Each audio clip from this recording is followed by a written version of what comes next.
Your one click on the subscribe button makes a huge difference. Thank you for your kind support. Ryan Coogler's Sinners brings vampires to the 1930s Mississippi Delta, blending traditional vampire mythology with uniquely American historical and cultural contexts. The film's rules for vampires serve both narrative functions and deeper metaphorical purposes, particularly in relation to themes of consent, freedom, and oppression. The first vampire rule we encounter is perhaps the most iconic: vampires cannot enter a dwelling without being invited.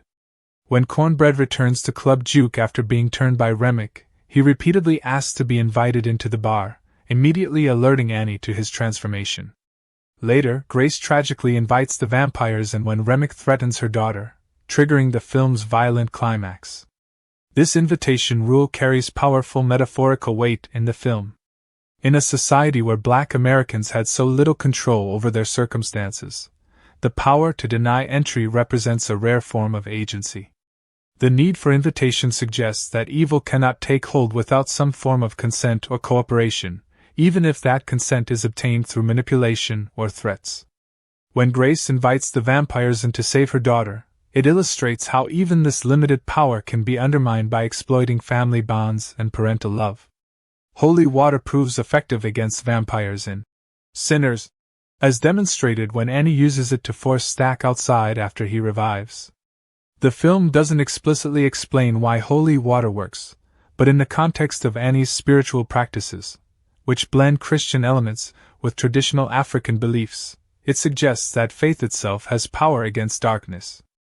Annie, who practices root work passed down from her grandmother, recognizes the power in consecrated water just as she understands other spiritual protections. Garlic is another traditional vampire repellent that makes an appearance in Sinners. During the siege at the juke joint, the survivors eat garlic to prove they haven't been turned, as vampires would be repelled by it. This test helps establish trust within the group when they're uncertain who might have been bitten. Sunlight remains fatal to vampires in Coogler's vision. In the film's climax, as dawn approaches, Remick and the other vampires are destroyed by the sunrise. Stack later tells Sammy in the mid-credits scene that the night at Club Juke was the last time I saw the sun, confirming this vulnerability persisted. The vampire's inability to withstand sunlight takes on added significance in a film heavily concerned with racial identity and oppression. These creatures who offer escape from racial persecution must forever hide from the light, suggesting that their freedom comes with severe limitations. The film establishes that vampires must be killed by a stake through the heart. Annie insists there is no way to bring back the turned, even if the person who turned them is killed, and they must be killed via a stake in the heart to set them free. This permanence of transformation emphasizes the film's themes about the irreversible consequences of certain choices. Vampires in Sinners retain memories from their human lives but are fundamentally changed in their motivations and loyalties.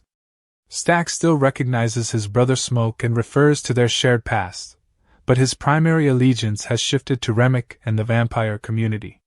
This transformation of identity reflects the film's exploration of how trauma and oppression can fundamentally alter a person's relationship to community and self. Annie explains that vampirism traps the soul in the body. The soul gets stuck in the body. Can't rejoin the ancestors. Forced to live here with all this hate.